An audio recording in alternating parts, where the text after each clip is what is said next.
Okay, so it's time to talk about NFTs. NFTs have gained significant attention in recent years because they have potential to really change, revolutionize even, digital ownership and art. So my plan is to explore the concept of NFTs, to give you an example or two, and to discuss the potential legal issues that are associated with the use and trading of NFTs. So an NFT, what is it? NFT stands for non-fungible token. So, sorry, I had a little bit of fun with that on the slides. Not going to add to your learning particularly, but it might make you smile if you have a look. NFTs are essentially unique digital assets that represent ownership, authenticity, and provenance of a specific item or a piece of content. For example, an artwork, a music video, a collectible, virtual real estate, a skin in a game, something like that.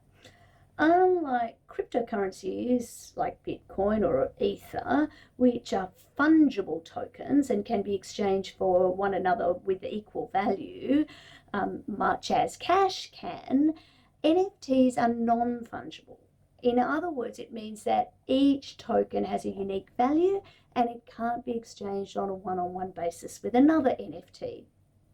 So NFTs are created, they're bought and sold using blockchain technology, which provides a decentralized and transparent ledger to track and verify the ownership and the transaction history for each NFT. This ensures that they can't be duplicated or counterfeited, and provides a way for creators to maintain control over the distribution, usage, and monetization of digital assets. Of course, like any blockchain technology protects the blocks. So, as with any database, rubbish in, out, junk in, junk out. So, if the NFT at creation point is created fraudulently, or somebody asserts ownership over something that they don't have, then you're going to end up with a problem. Fungibility, probably something I should have talked about when we were discussing currency, actually. The idea is that if something is fungible, it can be easily replaced or exchanged with another item of the same type and value. So an example I like to use is, say you've got a bag of jelly beans, and each of the jelly beans, basically, they're all red. If you give your friend one jelly bean and they give you another jelly bean, also red, in exchange, it's absolutely fine. You've basically, they're fungible, they're exchangeable, you've each replaced the value. In fact, it might be they're all made of the same thing, the same sugar and the same chemicals. It might just be that you like the black ones like I do, and your friend likes the yellow ones. Actually, you can swap that. Each of you are getting something that you're going to enjoy more, but they're essentially fungible. They've got the same value. But a non-fungible item is something that's unique and can't be replaced with something else of equal value. So let me think. Say you have a one-of-a-type toy car, and it was given to you by grandfather, for example. The toy is special. It's not easily replaced because it's a one of a kind, but also it has a sentimental value for you and a unique history that sits with it. That particular car is non-fungible because it can't be exchanged for another toy car without losing its special meaning or value. And when I say special meaning or value, NFTs can have extreme value. One of the most famous examples of an NFT is the digital artwork Every Days, the first 5,000 days, by the artist Beeple. There's a copy of it on the screen if you care to look. This artwork was actually the first time that Beeple had ever sold an artwork, and it was sold in an online auction undertaken by Christie's for more than $69 million. They're US dollars, my friends. That's pretty close to a million Aussie. Highlighting that there is a huge potential value and market for NFT NFT-based digital art.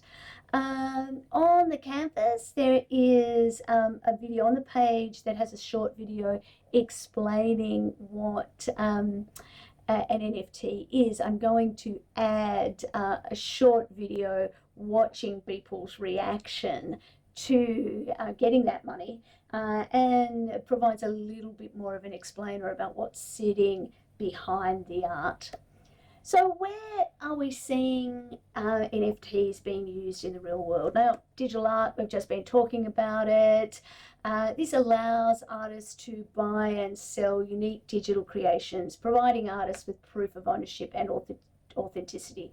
Of course, the person who creates the NFT needs to be the authentic owner, junk in, junk out.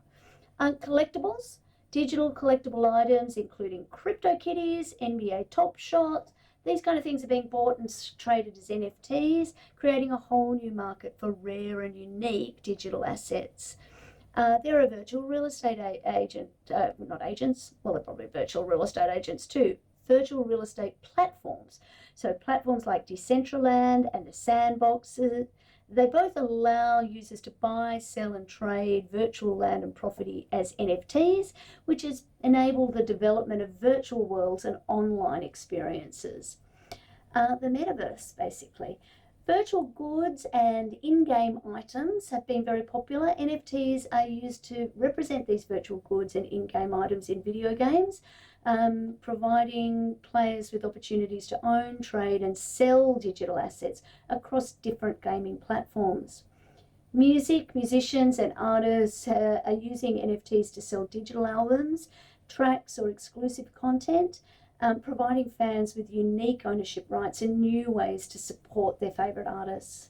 Event tickets. NFTs can be used to create limited edition verifiable event tickets that can be bought, sold and traded. The idea behind this is ensuring the authenticity and reducing the risk of counterfeit tickets and of basically, what do you call it? Having a senior moment here. The exercise of basically selling tickets at inflated prices. Domain names. Decentralized domain name systems like Ethereum Name Service and Unstoppable Domains use NFTs to represent ownership of the domain names, allowing users to buy, sell and trade their digital online addresses.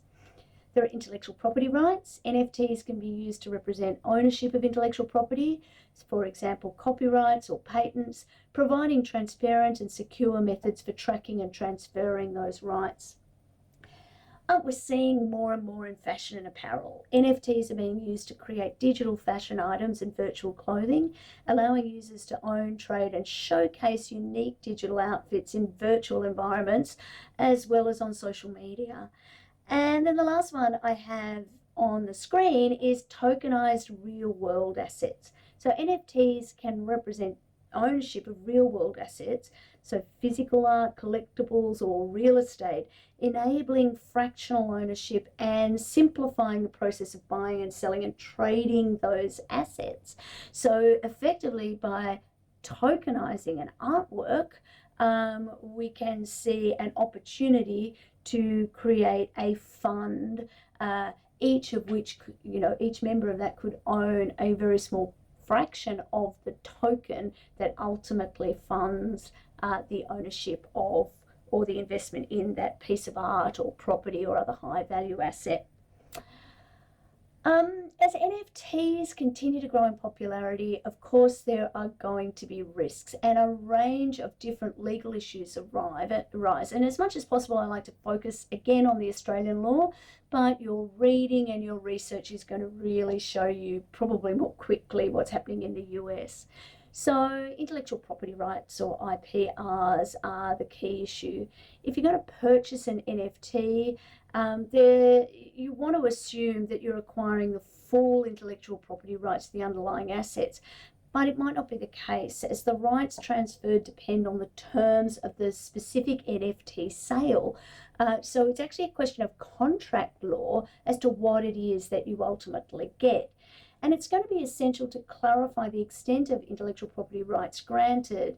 For example, does it include a right to reproduce the work, to distribute it, or to display it in public?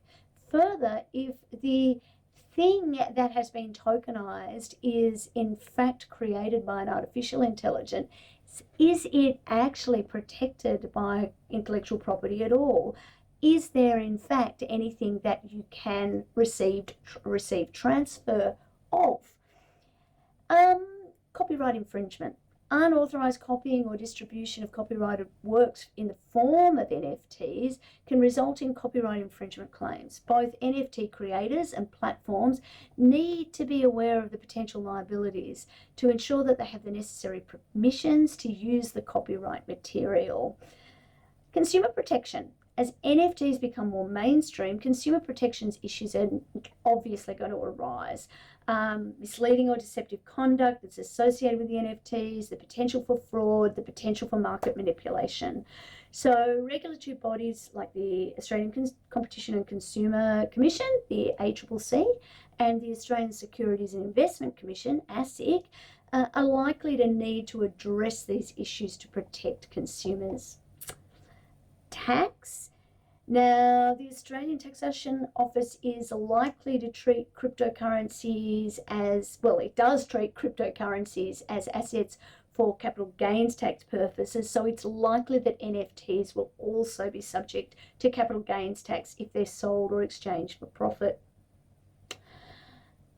Money laundering and counter-terrorism financing. Because NFTs could be used for illicit activities, including money laundering or terrorism financing, it's going to be crucial to consider whether the existing AML and CTF regulations need to be adjusted. Are they fit for the purpose in an environment where people can buy and sell NFTs? And of course, smart contracts, which we're going to get to in the final lecture. Because NFTs often rely on smart contracts to facilitate their creation, their sale, or their transfer, the legal enforceability of smart contracts and their compliance with Australian contract law are going to be essential considerations.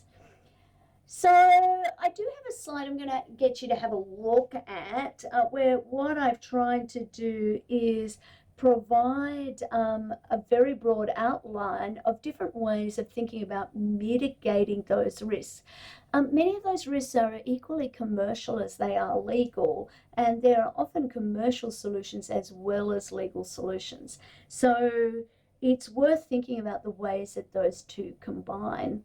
And then the final lecture, which I hope I will be recording today and getting to you by the end of the week or by the time these are due, I want to focus or come back full circle to smart contracts and look at what some of the issues are there. Questions, concerns, frustrations, compliments, you know where to find me.